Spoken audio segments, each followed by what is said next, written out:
You're watching E.T.N, where we don't do news, we just talk entertainment. Share and subscribe. Hey guys, welcome to Entertainment Talk Nation. This is Rob.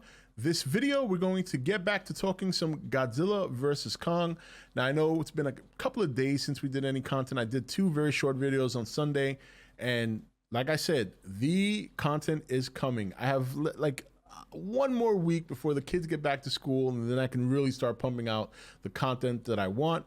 But I want to thank you guys for sticking around. Don't forget to subscribe to the channel. We got a lot of Godzilla stuff coming. We have a stream on Thursday night. Now, that stream is not Godzilla vs. Kong related. We're going to have a guest on. Her name is Jax. For those of you who follow Fat Samurai Guy, she has been on his streams quite a bit. We have one stream together, and we want to do a fringe entertainment live stream on Thursday nights. This used to be a tradition that I haven't done in a while, and we're going to be talking about paranormal stuff. It should be a lot of fun, paranormal stuff, and Jax is really much into that, and she's into, you know, a lot of spiritual practices, and I wanted to bring her on to have a discussion with her regarding not only paranormal things, but even some links to aliens and what certain people believe, that certain paranormal sightings are not actually paranormal sightings, but alien sightings. So it'll be really fun. Friday, we're going to do a Godzilla versus Kong focused live stream. We're going to talk a little bit about the recent trailer. And then Saturday, we'll do probably the same, but I am getting people asking me for a video request night. We haven't done that in a while. Usually very painful for me, so we'll see. But this video, I want to discuss Ren Serizawa. Yes, I want to get into the characters. We really haven't had an opportunity to talk about the characters. We're still talking about, you know, Godzilla, Kong, the axe, this and that, all these crazy theories regarding monsters. And that's all fine and well, but there are some interesting dynamics in this, potentially in this story, that we really haven't explored yet. And I want to thank some of the guys from the nation, in particular Steve Miller had asked this question last night and thought it would be a good video topic. And I agreed. I thought it was a really interesting topic to discuss really Ren Serizawa's role along with Mark Russell's role, because there's an interesting potential link there. Now, first of all, I think everybody safely agrees that Ren Serizawa is probably a villain and probably involved in some way, shape, or form with creating or developing Mechagodzilla.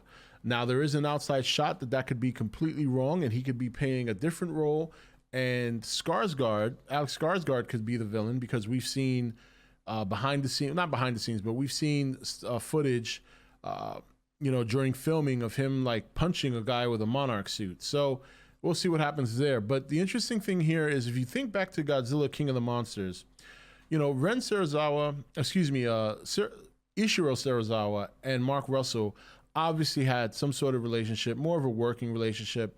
Russell used to work for Monarch, and as the movie went along, you could kind of see that there was some sort of rapport there in the past, despite them being on different sides in terms of the Titans. You know, Serizawa supporting the idea of living among them, and at the time, Mark Russell vehemently against the idea of coexisting with Titans.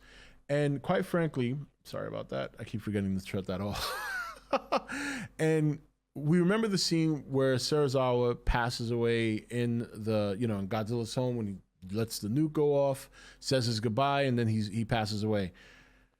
Before that happened, he gives his journal or his book to Mark Russell. And a lot of people, if you haven't read a lot of the books about the Monsterverse and Godzilla, some of the novelizations, there is a moment that Ren is briefly referenced during the very scene where Ichiro Serizawa is saying goodbye to Godzilla. In the movie, it doesn't happen, but in the novelization, it does.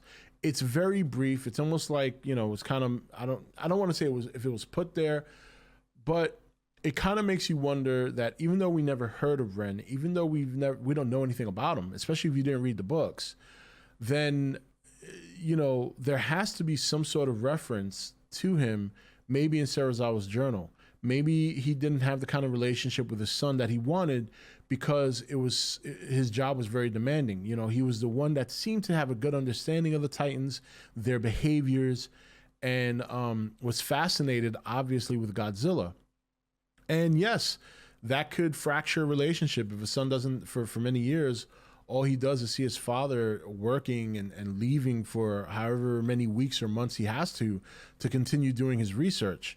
And maybe there's something where, he entrusts this book to Mark Russell with some of his, maybe some expression of regret for not being with his family as much, for not being with his son as much, or not being the father he should have been. And perhaps there's an opportunity in this movie where Mark Russell can use that to show Ren Serizawa that, look, your father did love you. Your father wanted to be there for you, but you have to understand, in some ways it was very important for the world to understand these monsters. Your father was a big catalyst for that. Your father in some ways helped people to understand these monsters. He wouldn't want you to do this, that sort of thing. And I know that seems very campy, but at the same time, you kind of see that coming, when you see just how supportive Serizawa was of the Titans in coexistence. And if Ren Serizawa turns out to be a villain, which again, it's looking that way, then that more than likely is going to be the reason that he built Mechagodzilla. Now, the question is, did he do that to go after the Titans or to go after Godzilla? And I have a separate video for that we're going to discuss. But that is going to be another interesting question. But I do think there might be an opportunity here where we see that book come into play. And I think while we might expect that maybe it was notes regarding the Titans, I do think that's where we're going to find out more about Ichiro Serizawa on a personal level. I think, that book, maybe it does have some notes about Titans here and there, but I do think he gave it to Mark because, maybe he wants his son to know. Maybe he figures that's the only way he can tell his son. Again, it's all a guessing game. We don't really know for sure. And if you've only ever watched the movies, then as far as you know, there is no indication that Ichiro ever had any family. And like I said, even if you read the novelization, it is so brief, the reference, that it's kind of like, wow, how did we get here? So I'm hoping we do have some sort of backstory. We probably will. We'll probably see a time where Ren is sitting down, maybe studying something, and he kind of reflects back at all the times he wanted to be with his father and his father was never there.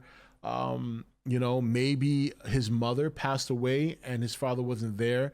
That could be another reason to have a lot of vitriol towards your father.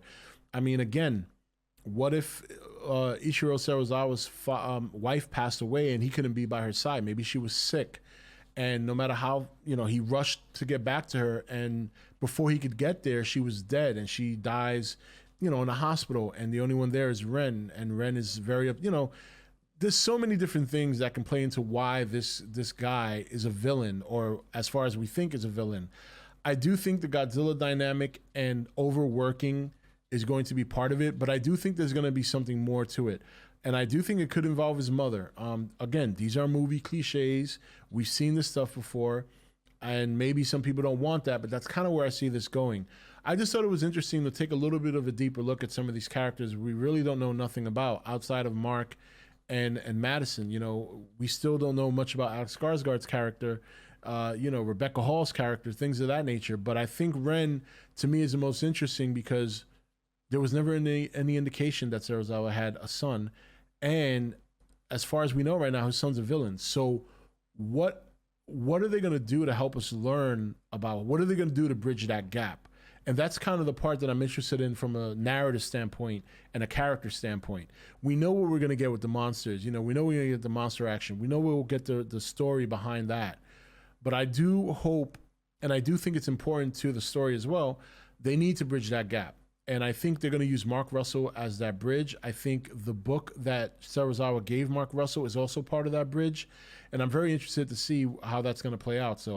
But anyway, guys, that's it for this video. Let me know in the comment section, what do you think? We've been talking so much about these monsters, the excitement of these monsters and things of that nature, that we really kind of haven't dove into the characters. And I do think there's potentially an interesting story there to explain Ren Serizawa, where he's been all this time, and why is he a bad guy if he indeed turns out to be a bad guy. There's still a slight chance he won't be a villain, but I think we all can safely bet that he will. So I'm interested to see what you guys have to say about it. But until next video, this is Rob signing off for E.T.N, where we don't do news, we just talk entertainment. Take it easy. Thank you for watching E.T.N. Click here to watch more content. Don't forget to leave a comment. Also, make sure you like and share this video. If you want to know when the next video is up, click the notification bell next to the subscribe button. And most of all, make sure to click that subscribe button for regular content.